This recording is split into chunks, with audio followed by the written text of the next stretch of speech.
It's time to stop dealing and start demanding. It's time to stop being PC and start being transparent and authentic. It's time to get real. Prepare yourself. It's time for Crazy and the King.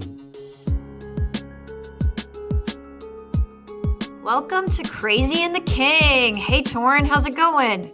One day closer, feeling a little bit better, moving through Q1, acting like we bosses over in this joint, like we feel really, really, really good. And people don't understand why, like, I'm so excited. You're my pod partner, and you might not even know why I'm so excited, but like literally thinking about where we were and where we're trying to go behind the scenes, the edits and the tweaks that we are making.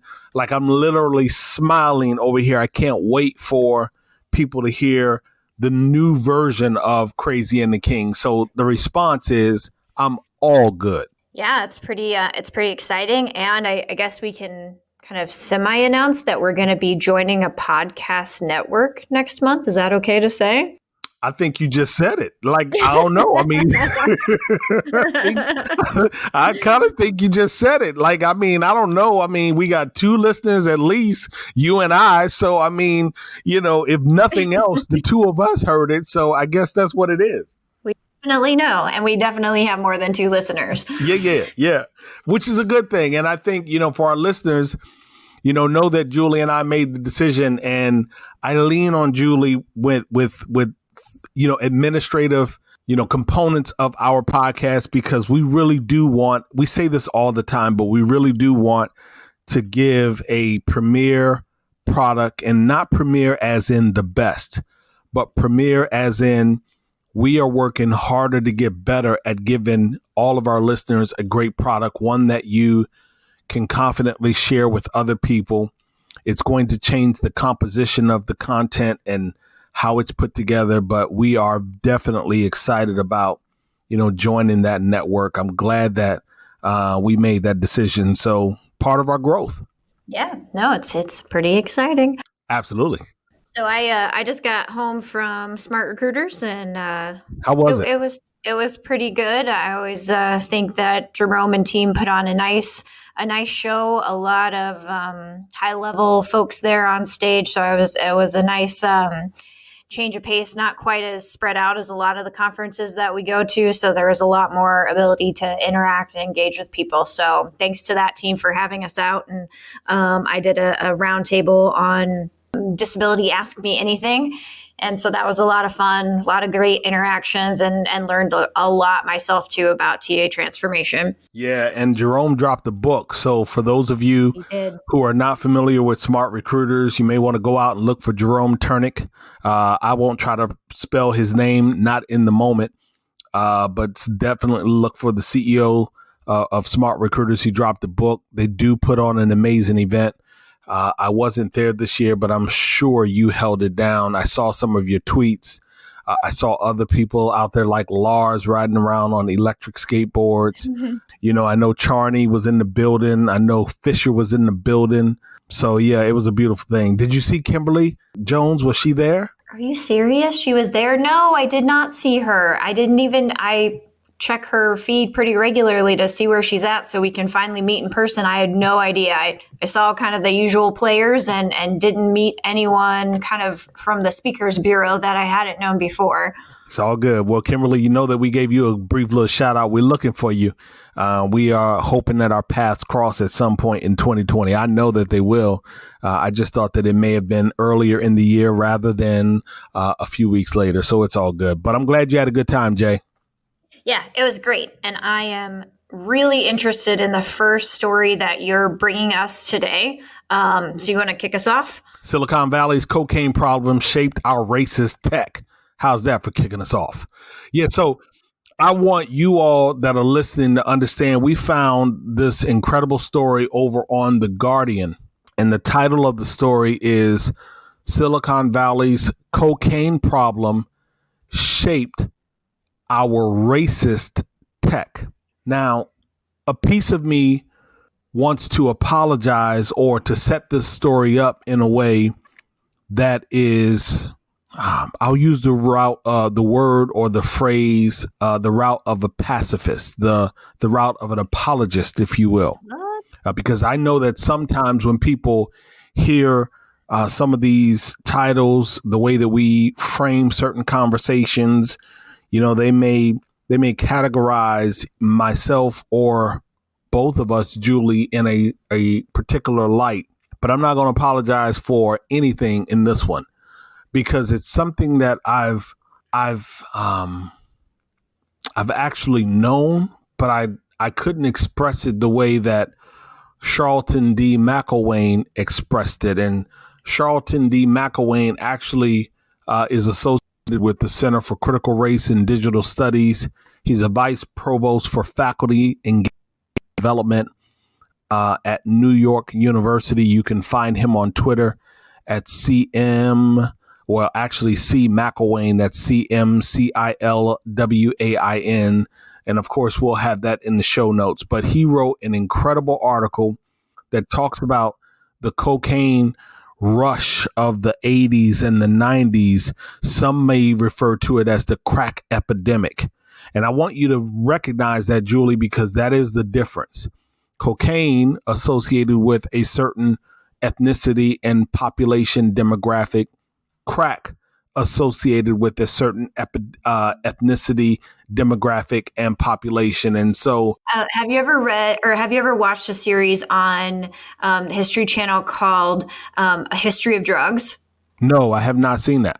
So I would 100%, I think it's 5 or 6 episodes, about an hour long a piece. I would recommend them to every listener, because exactly what you're talking about, the history of drug usage, utilization, and eventual illegality is very much a racist issue throughout our history. And crack is probably, I would say, the most prolific example of injustice in the way that predominantly white drugs versus predominantly lower socioeconomic drugs are classified in sentencing.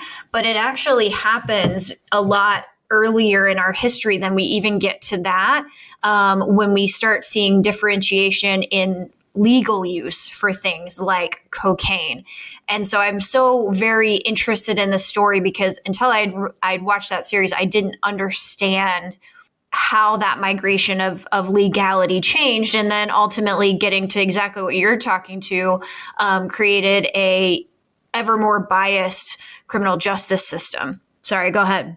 Yes, absolutely. So off the top, Charlton starts the article with Silicon Valley in the 1980s was the hub of an international drug trafficking network that fueled technological innovation and criminalized Black people. And so inside of the article, he gives a great deal of data that talks about the cast of characters that populated the tech hub of Silicon Valley.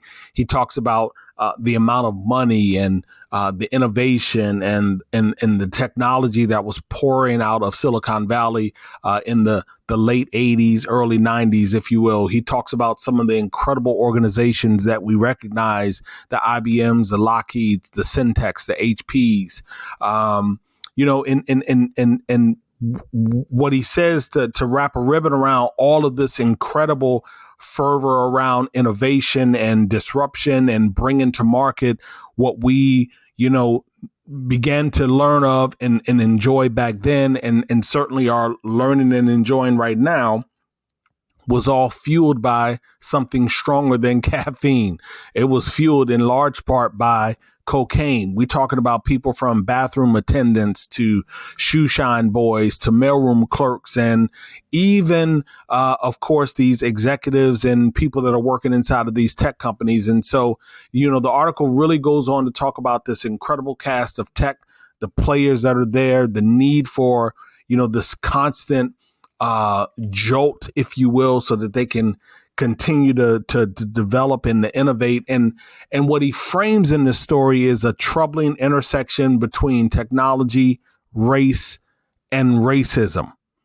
And we talk about the difference between cocaine and crack and how both of them, Julie, are seen entirely different in the judicial system. So I don't know if you know this or our listeners know this, but And I don't know if it's this way now, but then 5 grams of crack guaranteed a black man 5 years in jail. 5 grams, 5 years in jail. In the article, it says a white woman would have had to have been caught with 500 grams of powder cocaine to get the same sentence.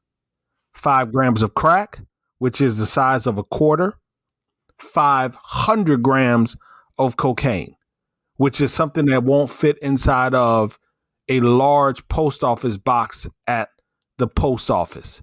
Yeah, it's not going to fit in your purse. Not going to fit in your purse. And white people are still more likely to not be arrested for recreational amounts of cocaine than black people are who also have recreational amounts of cocaine. So the crack epidemic, the sentencing guidelines are worse, but also at the time of discovery of paraphernalia or possession, black people still get arrested predominantly more for the same amount of cocaine than white people do. Absolutely. And so the reason I brought this up is because the article, inside of the article, the author coins the phrase titled Black Software. And he has a book titled Black Software. Subtitle is The Internet and Racial Justice from the Afronet to Black Lives Matter. And so let me just take a step back. Inside of this period of time where we know that we often refer to it as the crack epidemic, the DEA, Drug Enforcement Agency, actually designed an automated computer system, Julie, titled GREAT. And GREAT stood for Gang Reporting, Evaluation, and Tracking System. And this system, identified and tracked what they believed to be gang members who were distributing crack cocaine. They weren't using the system to track individuals that were using regular cocaine, just crack cocaine. It was populated by what they believed to be the persona, a young black male, close crop hair or jerry curl, wearing gold chains, rings. This is all coming from the research in the article. And so what he's getting at is that not way back, but in the 80s, we are talking about a federal government that built and utilized technology, often created by people in Silicon Valley, to target and to pursue those individuals from black and brown neighborhoods primarily, from poor neighborhoods secondarily, and maybe on a tertiary level, those that are white that are distributing, but primarily black and brown people. And the reason this is important is because that trend has not stopped. Right. It has not stopped. It really is around how technology in some ways from the 1960s to the present has been used to neutralize the threat of black people that black people pose to existing racial order. And I am really, really surprised, Julie, that so many people still find black and brown people to be threatening. It also talks about the way that technology and computing tools have been built to address and mitigate black and brown presence inside of community, their ability to build wealth, and their ability to wage a war on racial justice. So I just thought that this was a fascinating story over in The Guardian. I thought that it was one that, raised a reminder for all of us that since we are on the precipice in some ways and we are layers deep in others with regards to blockchain and machine learning and artificial intelligence and quantum computing and a host of other platforms, that we don't lose sight of the need for inclusion in how these technologies are developed. These technologies are impacting our biases, our opinions, our prejudices, our ignorance in some cases. And it's not something that we can be silent about. Make sense? Yeah. One thing that stood out in the article to me, too, just to kind of wrap us up, is there's a statement. So computer scientists, and government, education, and private industry conspired to build what came to be called the Criminal Justice Information Systems, which is basically like the GREAT, what you're talking about, the the profiling systems that target Black and brown people based on perceived criminality. What frustrated me a little bit about that statement and a couple of like statements in the article is I think that we lose readers and we lose listeners, not us listeners, but diversity and inclusion leaders lose listeners when we use words like conspire and we talk generally about a destruction of a community, or they even say that the DEA and the CIA facilitated the flow of cocaine from Silicon Valley to LA, but they don't go into detail. And those kind of generalizations or kind of conspiracy-based language, which is, I don't think what was meant here, can affect the way people are reading the article. And so, with that, I don't think that there was a conspiracy. I think that there was, and is what you're still talking about, an inherent racism that is systemic and drives both individuals and our systems to either deliberately or unconsciously build technology that is further creating systems and systemic racism, and it becomes this cycle. And I think we lose people when we talk about conspiracies because this is built into our system. And it wasn't 4 or 5 guys who got together and said, hey, let's fuck over the South Central community. It was built into the fabric of how they thought already and how our governments function and continue to function. And continue to function. That's the power phrase right there. And continue to function in some ways nefariously, sometimes overt, sometimes often covert. And we really have to be aware of that. When we think about facial recognition technology, when we think about the experiment that they did against the members of, I believe it was Congress, it could have been the Senate, but it was certainly the political class, if you will, and how many of those individuals were identified through facial recognition as being criminal. And the most of them that were identified as political and criminal were people that were Black, not white men, not the white women that were in the Senate or in Congress. Again, I can't remember which house. And so, I just share the story not because I'm trying to be a conspiratist. Is that a word? I don't know if that's a word. Conspirator. I don't know. I don't know. But I'm not trying to be that person. I'm trying to be the one who continues to remind you with a soft tremor, a vocal tremor. I'm here to remind you that we cannot take our eye off of the ball of importance. And I know that there are a number of balls and radars in front of us that demand our attention: the political climate, the changes in the workplace, our communities are shifting, cities are becoming smart in some cases, abandoned in others. There's a lot happening. Generation sandwich. I mean, there's so many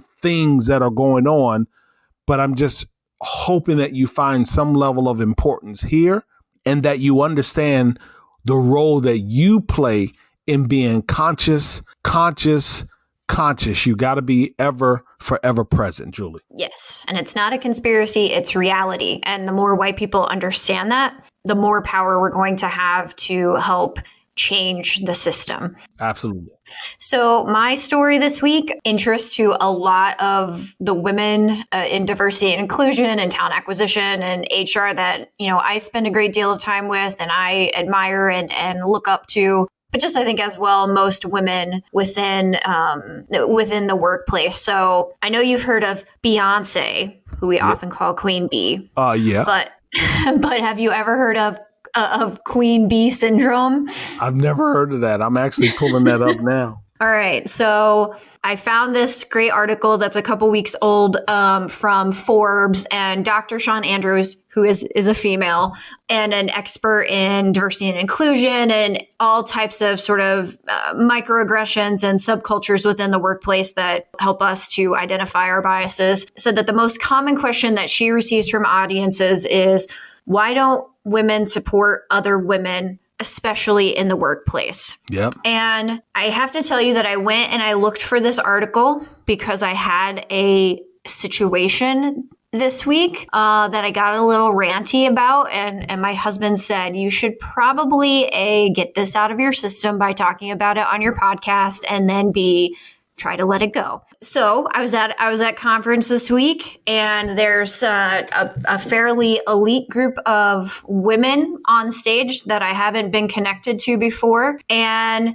listening to the moderator, who's also a female, and she talked a lot about herself. She was really very proud of herself, and as a woman, I tend to kind of shy away talking about my achievements and those kind of things, probably to the point where I'm not doing it enough, and I know that. And so I tried to kind of push that reaction aside, that I had to, like, she's pretty braggy, that kind of thing, and said, this is a woman who really, her business is empowering other women, literally, is to help create an executive ecosystem for women, for influencers. And, I've got an executive title now. I'm leading our team, and I've been thinking a lot about, I want to kind of build up my executive presence, my speaking, all of those things that are important for me to help our organization grow. So cool. So I reach out, send a LinkedIn, and said, hey, I really enjoyed your presentation and the power of the other women that you brought to the stage. I would love to connect with you on LinkedIn, and also just, learn more about your organization and maybe buy one of your products or your services, right? I mean, pretty damn simple. How often do you get a sales lead like that? Pretty good supportive message. Add a girl, spend a couple of dollars. Yeah. So she has left me on red for 2 days. You feeling some kind of way about that? I'm feeling some kind of way about that. Some kind of way about that. I got it. Feeling some kind of way about that. Okay. And this has happened to me twice in the past 6 months, where women who would definitely not be my peers, but certainly would have the opportunity to be my mentors in both disability and just as females, that I've reached out to, connected to, after, not blindly, right? After there's been some engagement, to say, hey, I'd really like to connect with you and learn a little bit more, not be my best friend or come to my house for dinner. Just, can I add you to my LinkedIn profile where you have 10,000 followers? Yeah. Yeah, no. And this is how I feel so strongly that women behave once they get to an executive level, and how critical I think it is for me to continue to recognize as I grow as an executive to not behave that way, right? And this is a minor thing. I'm just having a little tantrum, like, let's be honest.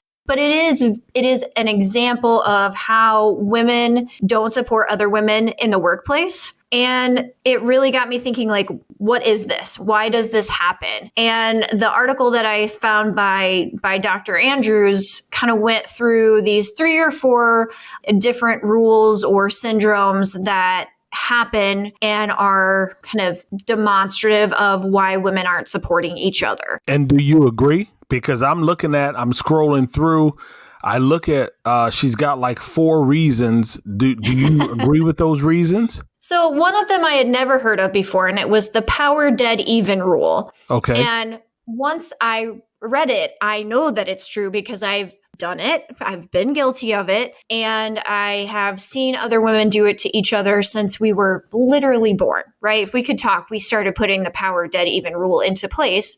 And it was basically that if you perceive a woman or a girl to have more power than you do, then you work to bring that power back down to dead even. And that's how females would retain those relationships, because they didn't want to be in a power structure that was uneven with another woman. That is absolutely true. So Julie, does the article talk about how you are aggressively trying to deteriorate someone's character, persona, power, presence, position?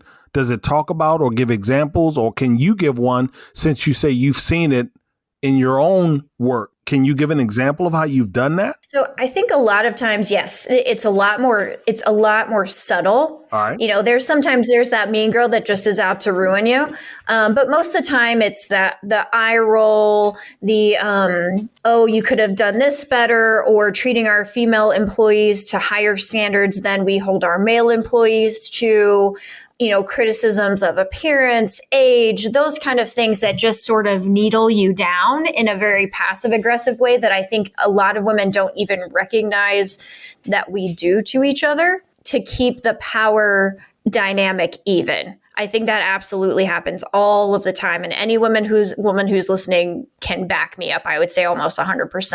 And then we get into Queen Bee, and that's really like, hey, here I am on the stage at this big conference. I've built my reputation as a human-centered leader, and I created a company that's designed to help women. But I'm not going to help a woman who reaches out to me on LinkedIn, right? I'm not going to kind of give that status or that support unless they're pretty close to the same level as me, or as I perceive them as being closer to a peer. And I think that one is a lot less common, but still does happen. And it's what I feel like I've seen in the last few months of my life.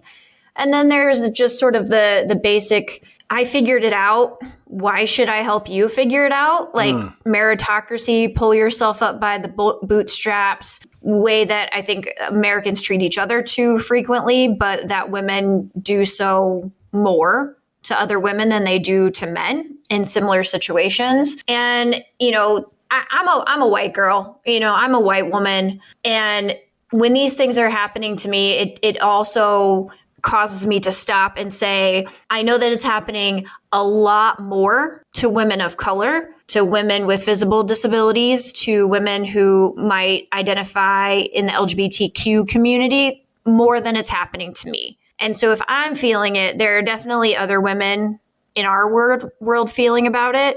And I just want to kind of call it out and say, hey, like, we need to be better to each other. And there are lots of women, Jackie Clayton is a great example of someone who has stepped up and always been available to me, as I've gotten really familiar and intimate with this industry and growing my career. My former boss, Chris Foss, absolutely was that mentor leader.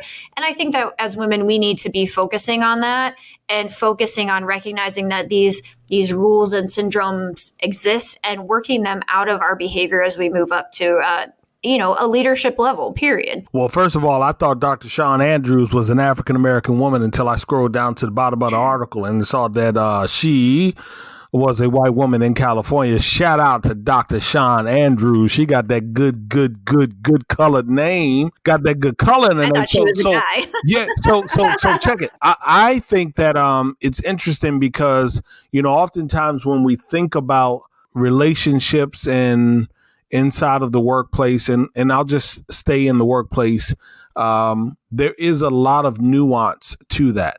You have those instances where, if you are the only one in the room or one of few that could possibly be in a room, sometimes you don't want to convene at the water fountain. We have those instances where people like Ursula Burns, former CEO of Xerox, said that Black women, as you mentioned, women of color, Black women are considered a double outsider. And so that sometimes it's hard for them to matriculate, to ascend in the corporate sphere because of that. And so you're right. These assaults do take place, not always by men, which is why oftentimes when I show up and speak, I will make sure, yes, I'm going to call out some of the infractions that men do, but I'm also going to highlight the role that women play in pay inequality, in a lack of promotion, in thwarting opportunities for learning and development, in sabotaging desires or requests to have mentors and strategic support systems put in place, in speaking badly about other women when the door is closed and headcount management conversations are taking place. And I can go on and on and on. And so, no one is immune from whatever is taking place inside of our workplace. And I know that our listeners may say, well, that's not me. I've never done that before. And I understand. I get it. But again, we bring these stories up because they are happening. Folks are not just writing these as fairy tales. This January article by Dr. Shawn Andrews from out in California where she's got a website that talks about inspiring and empowering individuals. You know, she's writing this from a position of either experience, research, or some combination of the two. So, it may not be a shocking headline like the first story, but it's an important story, and it's one that I'm glad you raised for our listeners. So we've just got a couple minutes left, and we are wrapping up this week's show, our 5th of 2020, I believe. Yeah. And I don't know if you had any honorable mentions or name drops that you wanted to start us off with. Yeah, we're going to try something new. You know, we'll see, because again, we have a limited amount of time. So we want to see if we can kind of just bring your attention to one. And an honorable mention that I have is on CNBC. They did a story about Facebook's diversity problem and their desire to double representation over a period of time. And Maxine Williams, their global chief diversity officer, said, quote, "We're trying to double our diverse workforce in 4 years, even if it doesn't work." And so she's making a declarative and very present and public statement. And I appreciate her for doing such, because I've certainly had some criticism of Maxine Williams over the years. You know, in fairness, when you say and or are pointing to do something right, I want to be one to highlight that. So we'll make sure we include it in the show notes. We're not going to talk about it today, but it is a great article that just came out this week on CNBC titled, "We're trying to double our diverse workforce in 4 years, even if it doesn't work." So that's my honorable mention. And I want to make sure that I point people to Raceahead, the Fortune newsletter, and Aleria News, Aleria News, Aleria News. 2 great resources for people that are committed to this work. Awesome. So my name drop this week is Tim Meehan, and he's the VP of and global head of emerging technologies at Pontoon Solutions. And I was in Dallas a couple of weeks ago, and Tim really took some time to sit down with myself and part of my team and kind of walk us through what their solution was, how we can work together, and make some great introductions, and just even bring, disability and inclusion further along in their thought process. So thanks, Tim. It was great to meet you in person, and look forward to working more closely with Pontoon and with you. My shout out is Morgan Lobb of Versida, Vercida. Maybe one day I'll give you a bit of backstory on the name Versida. But in any event, he runs the largest diversity-related job board over in London. I love the platform, the information that they collect, the information that they present to candidates. A lot of organizations are talking about employer branding these days. But when you think about employer branding, when you think about all of the great things that are happening inside of organizations, the only persons really seeing that are the people that are inside of the company. And so how do you share that information with people that may be interested in the company? And I believe Versida, Vercida, has an incredible platform. They are London based right now, but they will be making their way over to the U.S. Sometime in Q2, Q3. And I want you to stay tuned and continue to be on the lookout for Morgan Lobb and his team. I will double that, and I will just wrap us up by saying that I'm home for the next couple weeks, but we'll look forward to seeing Morgan in London at both TA Tech and Unleash in London. And happy Valentine's Day to the love of my life, Chad Sowash, who is producing this podcast for us today. Take us home, Tor. Happy Valentine's Day to the love of my life. My mother's birthday is February 14th. And without her, absolutely none of this would be possible. And I close reminding each and every one of you to find your voice inside of your workplace. Share the pod with your digital tribe. Make sure you tell a friend to tell a friend. Of course, you can catch me on SiriusXM channel 126 at 1 p.m. every single Sunday, 1 p.m. in the East. And for now, Julie and I, we're Ghost. See ya. Thanks for listening to Crazy and the King podcast. I'm Julie Sowash, your co-host with Torin Ellis. Follow us on social media as Torin Ellis or Julie Sowash.